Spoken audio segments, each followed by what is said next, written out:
Bapak, Ibu, Saudara-saudari yang saya kasih dalam Tuhan, sebelum kita membaca, mendengar, dan merenungkan firman Tuhan, mari terlebih dahulu kita memohon pertolongan Tuhan, kita berdoa. Allah Bapa kami yang ada di surga, kami bersyukur hari ini di mana kami boleh merayakan kenaikan Tuhan Yesus ke surga. Bapa, kami ingin membaca firman-Mu, kami ingin mendengar dan merenungkannya. Bapa, berbicaralah kepada kami, katakan apa yang Engkau ingin katakan. Kami semua sudah siap mendengarkannya, dan tolong kami agar kami juga menjadi pelaku-pelaku firman Tuhan yang baik. Di dalam nama Tuhan kami Yesus Kristus kami berdoa, amin. Bapak, Ibu, Saudara-saudaraku yang saya kasih dalam Tuhan Yesus Kristus, hari ini kita akan merayakan kenaikan Tuhan Yesus di surga, dan tema firman Tuhan yang telah ditentukan kepada kita mengenal dan mengalami Kristus. Jadi bukan hanya mengenal, tetapi mengalami Kristus. Mari kita melihat firman Tuhan dari Efesus pasal 1, Efesus pasal 1 ayatnya 15 sampai 23. Efesus pasal 1 ayat 15 sampai 23, saya akan membacakan ayat-ayat ini dan Bapak Ibu Saudara-saudara boleh mengikuti di Alkitabnya masing-masing. Demikian firman Tuhan.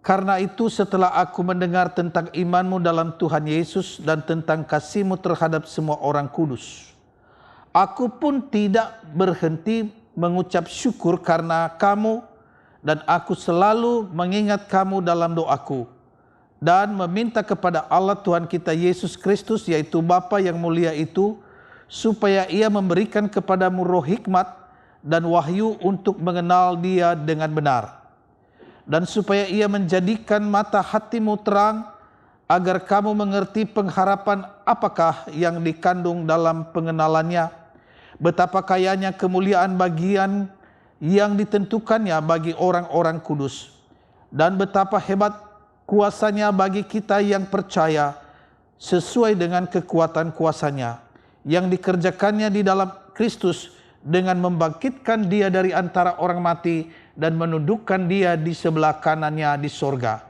jauh lebih tinggi daripada pemerintah dan penguasa dan kekuasaan dan kerajaan dan tiap-tiap nama yang dapat disebut, bukan hanya di dunia ini saja, melainkan juga di dunia yang akan datang. Dan segala sesuatu telah diletakkannya di bawah kaki Kristus, dan Dia telah diberikannya kepada jemaat sebagai kepala dari segala yang ada. Jemaat yang adalah tubuhnya, yaitu kepenuhan Dia yang memenuhi semua dan segala sesuatu. Demikian jauh pembacaan firman Allah. Kita berbahagia kalau kita mendengar, memelihara, dan melakukan dalam kehidupan sehari-hari. Haleluya. Bapak, Ibu, Saudara-saudaraku yang saya kasih dalam Tuhan, kalau kita melihat hari-hari raya gerejawi, kita bisa melihat Natal. Natal berarti kelahiran Yesus. Dan dalam Natal kita menyambut kedatangan Sang Juru Selamat bagi kita. Satu suasana sukacita pada hari Natal. Dan beberapa bulan kemudian kita juga merayakan yang namanya Jumat Agung, kematian Yesus. Dan dalam Jumat Agung kita mengenang pengorbanan dan kematiannya bagi kita, bagi saya dan saudara. Lalu beberapa waktu kemudian kita akan merayakan Paskah, yaitu kebangkitan Yesus. Dalam Paskah kita mengenal kemenangan Yesus Kristus atas maut yang membebaskan kita dari dosa. Lalu sesudah itu kita merayakan kenaikan Tuhan Yesus yang hari ini kita bersama-sama merayakannya. Namun apa arti kenaikan itu bagi kita? Kenaikan Yesus Kristus menunjukkan penggenapan janji Allah. Allah telah berjanji dan semua yang difirmankan Allah pasti akan digenapi. Maka kenaikan Yesus adalah kesetiaan Tuhan terhadap janjinya. Apakah kita berjuang untuk setia kepadanya? Karena segala sesuatu yang dikatanya ya dan amin. Saudara, layak kita percaya semua janji-janji Tuhan.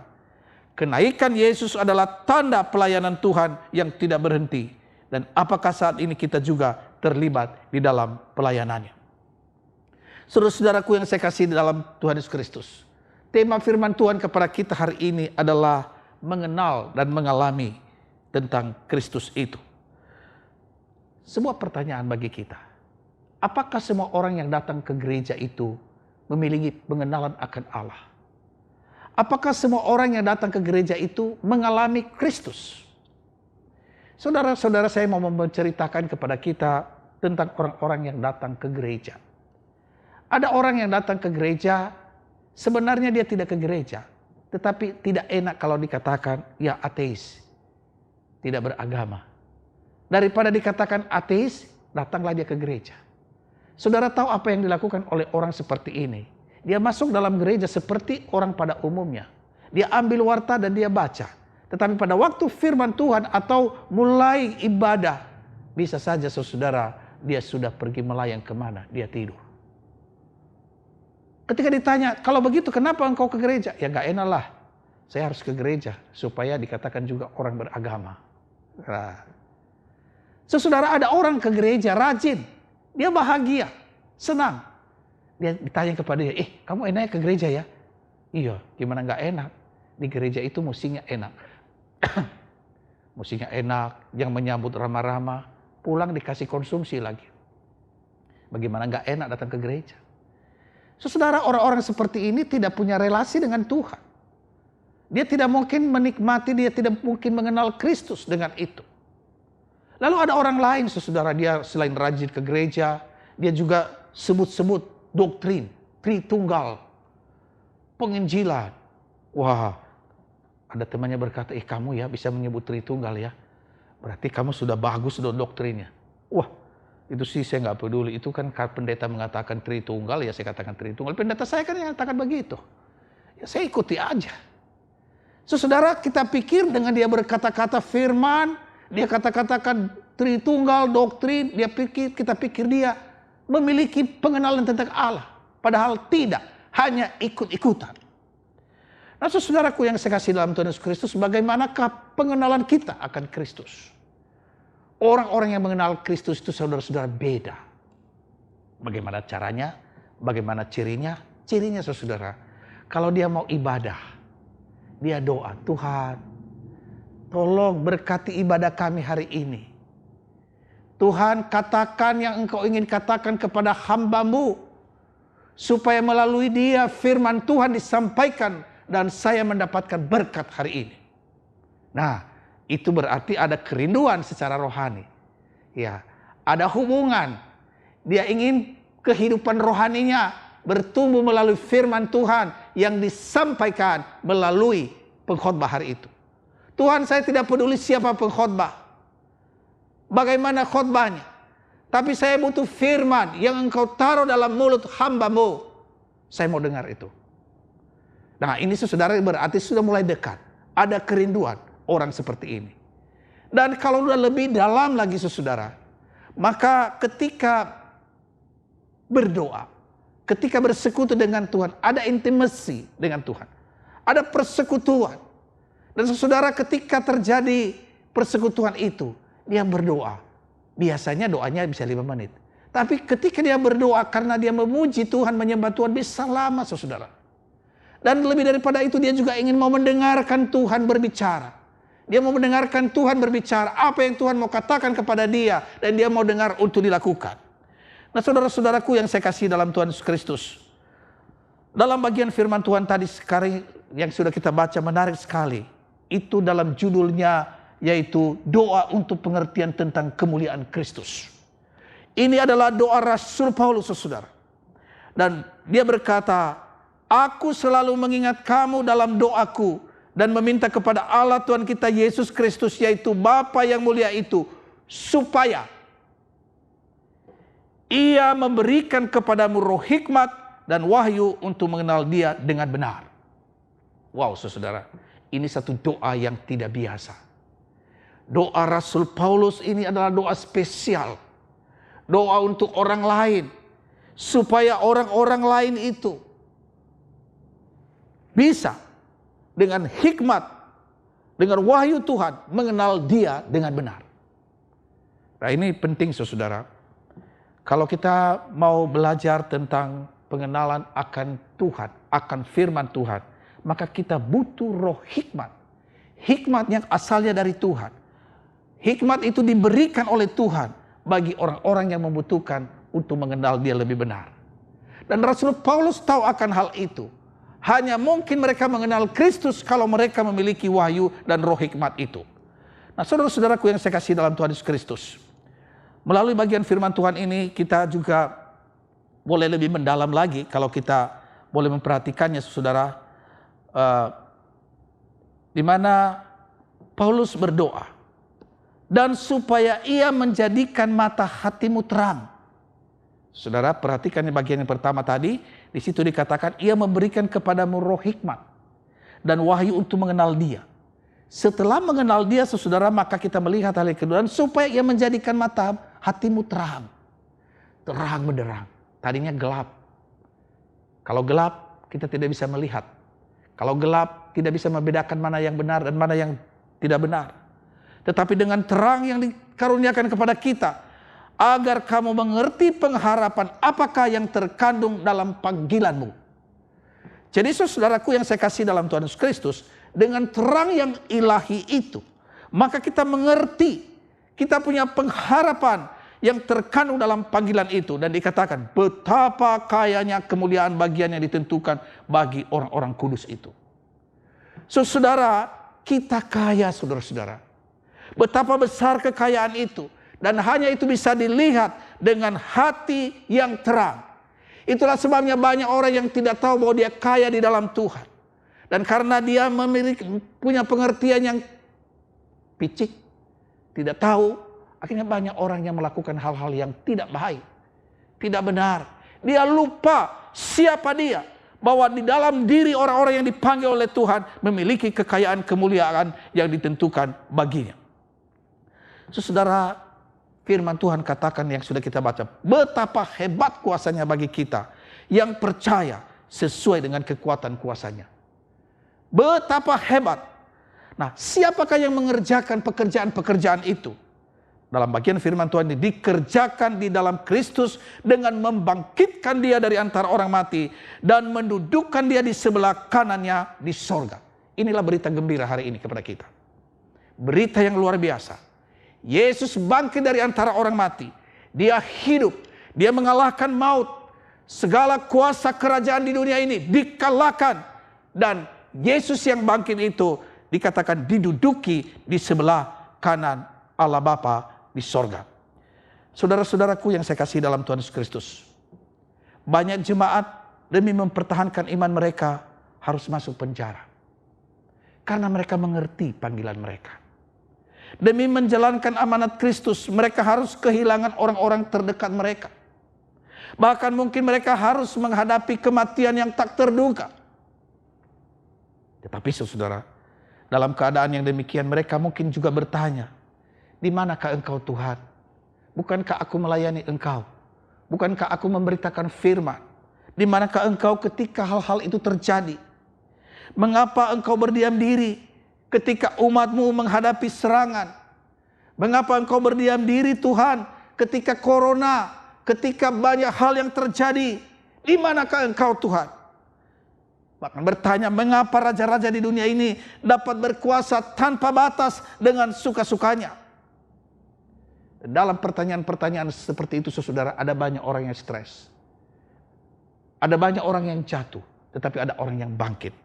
Saya menceritakan seorang yang bernama Erickson Tada. Namanya Joni Eareckson Tada.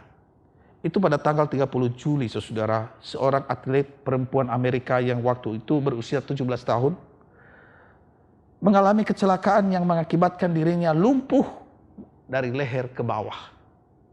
Setelah berjuang untuk sembuh, ternyata ia harus menghadapi kenyataan bahwa kelumpuhan itu permanen seumur hidup. Tidak sembuh sampai dia dipanggil pulang ke surga. Apa yang terjadi? Joni menjadi marah. Dia kecewa, frustrasi, bahkan depresi. Sampai-sampai ia ingin bunuh diri. Setelah melalui masa rehabilitasi dan terapi, ia mulai bangkit, saudara. Joni mulai menulis dengan mulutnya. Ia menjadi pembicara, dan bukannya pembicara biasa. menjadi pembicara populer dan mengembangkan pelayanan untuk mendukung orang-orang yang kehilangan kemampuan fisik seperti dirinya. Saudara, apakah rahasia kemenangan dari Johnny ini? Dan dia bersaksi, saudara, luar biasa. Dia katakan, yang membuat aku kuat, yaitu Yesus Kristus yang bangkit dengan tubuh kemuliaan. Dan itu menjadi jaminan bagi saya, nama saya Johnny, bahwa suatu saat ia juga akan dibangkitkan dalam kemuliaan. Bahkan ia berkata, itu adalah saat sesudah kematianku, ketika aku akan menari dengan kakiku yang saat ini sedang lumpuh. Tetapi pada waktu itu, aku diberikan tubuh yang baru. Karena ia yang menjadi Tuhan, yang memegang sejarah hidupku, aku tidak perlu takut, karena Yesusku sudah bangkit dan hidup, ia sekarang ada di sorga. Saudaraku yang saya kasih dalam Tuhan Yesus Kristus, itulah pengakuan Johnny. Dalam keadaan yang parah, stres, depresi, tetapi dia menemukan kekuatan, kekayaan, kasih karunia Allah di dalam firman-Nya. Dan dia meyakini itu, dan akhirnya dia bisa bangkit dan kuat, bahkan bisa menjadi pembicara populer. Tidak ada yang mustahil, saudara. Walaupun dia menulis dengan mulutnya, betapa sulitnya. Tetapi kasih karunia itu diberikan kepada dia untuk boleh maju dan boleh melayani Tuhan. Saudara, saya harus jujur mengatakan kepada kita bahwa kadangkala kita salah jalan. Saya mau menceritakan satu keluarga yang salah jalan. Yanto dan Tina namanya, nama samaran. Mereka punya toko sepatu di Bandung 5 tahun yang lalu, di mana toko tersebut bangkrut. Yanto akhirnya bekerja sesuatu perusahaan di Jakarta dan dia kembali ke Bandung 1 kali seminggu. Tina istrinya juga membuat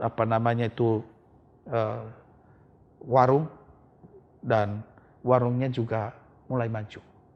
Mereka punya anak mereka berseiring dengan menjadi besar, akhirnya menjadi salah jalan, dalam tanda petik berandal, berantam, dan pokoknya mulai ditangani oleh pihak keamanan.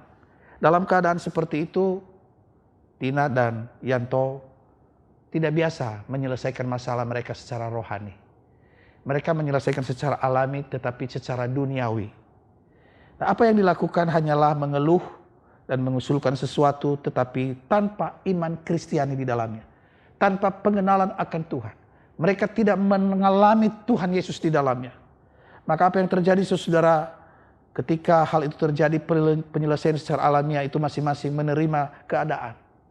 Yanto tetap bekerja di Jakarta dan Tina buka warung untuk kekosongannya. Makin lama mereka makin terbiasa dengan sistem kehidupan seperti itu. Bahkan Yanto sekarang sebulan sekali baru pulang pun tidak masalah. Sampai suatu hari muncul persoalan bahwa si Yanto sudah punya teman wanita di Jakarta. Marahlah si Tina. Cara penyelesaiannya marah. Akhirnya mereka berdialog. Diminta Yanto kembali ke Bandung atau Tina ke Jakarta. Tetapi saudara-saudara, apa yang terjadi? Dua-duanya tidak bisa. Karena warung di Bandung sudah mulai bagus, belum tentu bisa di Jakarta. Yanto sudah punya posisi, belum tentu juga dapat di Bandung. Akhirnya saudara, crowded sedemikian rupa. Nah, dilema-dilema serupa ini seringkali mewarnai kehidupan keluarga-keluarga Kristen, orang-orang percaya. Mereka terpaksa harus membayar harga yang terlalu mahal oleh karena kecerobohan dalam kehidupan pernikahan mereka. Bagaimana dengan kehidupan keluarga saat ini, saudara? Apakah dalam keadaan seperti itu? Saudaraku yang saya kasih dalam Tuhan Yesus Kristus, mereka tidak ada jalan keluar karena mempertahankannya secara ego, secara diri sendiri. Tetapi firman Tuhan hari ini, saudara, jangan lupa. Indah sekali.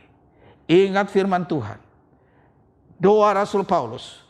Dia berdoa supaya ia memberikan kepadamu roh hikmat dan wahyu untuk mengenal Dia dengan benar, Kenallah Kristus, itulah yang terutama. Dan supaya ia menjadikan mata hatimu terang, agar kamu mengerti pengharapan apakah yang terkandung di dalam panggilan itu. Ternyata keluarga ini, mereka tidak meminta roh hikmat wahyu Tuhan. Kalaupun mereka meminta, mereka tidak siap untuk melakukannya. Dan apa yang terjadi? Hati mereka tetap gelap. Dan akhirnya mereka tidak berani mengambil satu keputusan. Maka tidak mengalami betapa kayanya kemuliaan bagi yang ditentukan bagi orang-orang kudus. Seharusnya mereka mengambil satu keputusan yang sesuai dengan hikmat Tuhan, wahyu Tuhan, dalam terang Tuhan. Dan mereka berkata, mari kita melakukan ini. Saudara-saudaraku yang saya kasih dalam Tuhan Yesus Kristus, saya akhiri khotbah ini dengan sebuah kisah anak. Kadang-kadang seorang anak ingin berlari sendiri. Ingin berada di depan. Dan ingin lebih cepat berjalan daripada ayahnya. Tetapi pada satu titik, ia akan berhenti sebentar dan mulai menoleh ke belakang untuk melihat apakah ayahnya masih dekat dengan dia. Dan ketika ia tidak melihatnya, ia mulai takut. Ia mulai memanggil-manggil ayahnya. Ia tidak tersenyum lagi. Mungkin matanya mulai berkaca-kaca. Apakah yang menjadi sukacitanya?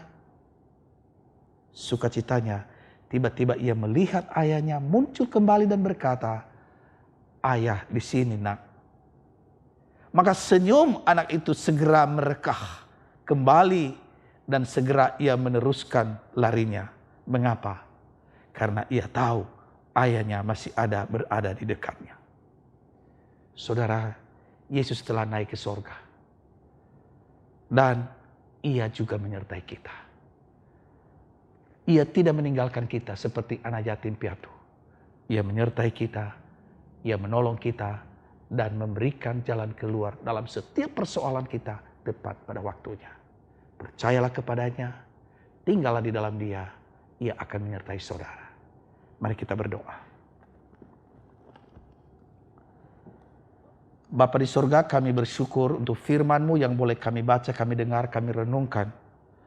Bapa, kami ingin mengenal Engkau lebih dalam. Dan kami mau hidup di dalam Engkau. Karena hanya berada dekat dengan Engkau, di dalam Engkau kami bahagia. Terima kasih Tuhan Yesus. Dalam perayaan kenaikan Tuhan Yesus ini kami bangga. Karena semua yang difirmankan Allah sudah digenapi. Tinggal satu, kedatangan Tuhan yang kedua kali. Bapa di sorga, biarlah juga iman jemaat Tuhan boleh terus dibangunkan. Bahwa Yesus yang baik itu menerangi hati pikiran kami. Memberikan kami kekuatan di dalam mengiring akan Engkau. Aba berdoa untuk jemaat GKBI dimanapun berada pada pagi hari ini dalam ibadah rumah kami merayakan kenaikan Tuhan Yesus. Tuhan segarkan iman mereka, segarkan kerohanian mereka. Dan biarlah kami boleh berapi-api di dalam melayani Tuhan, mengasihi Tuhan, dan memuliakan Tuhan. Tuhan, kami doakan juga untuk doa 10 malam kami, yang kami mulai malam ini, dan 10 hari ke depan. Di mana di dalam doa 10 malam itu kami akan berdoa. Kami akan melayani Tuhan. Bahkan kami juga boleh membaca, mendengar, dan merenungkan firman Tuhan yang begitu bagus. Selama 10 hari ini kami membicarakan, kami membahas mengenai pertumbuhan rohani. Dan biarlah kami boleh menikmati itu Bapa. Berkati semua hamba-hamba-Mu yang melayani. Urapi mereka dengan urapan yang baru. Yang memimpin liturgi, yang memainkan musik. Dan kami doakan agar Zoom yang kami pakai juga bisa baik, internet. Terima kasih Tuhan. Kami doakan untuk bangsa dan negara kami. Saat ini Tuhan ada banyak masalah-masalah yang terjadi. Kami tahu hanya satu pribadi yang bisa menyelesaikan itu adalah Tuhan kami Yesus Kristus. Hadirlah Tuhan, tolonglah. Terima kasih Bapa, terima kasih. Inilah doa kami yang kami naikkan kepadamu di dalam nama Tuhan kami Yesus Kristus yang telah mengajar kami berdoa. Bapa kami yang di sorga, dikuduskanlah namamu, datanglah kerajaan-Mu, jadilah kehendak-Mu di bumi seperti di surga. Berikanlah kami pada hari ini makanan kami yang secukupnya. Dan ampunilah kami akan segala kesalahan kami. Seperti kami juga mengampuni orang yang bersalah kepada kami. Dan janganlah membawa kami ke dalam pencobaan. tetapi lepaskanlah kami daripada yang jahat, karena Engkau yang punya kerajaan dan kuasa dan kemuliaan sampai selama-lamanya. Amin.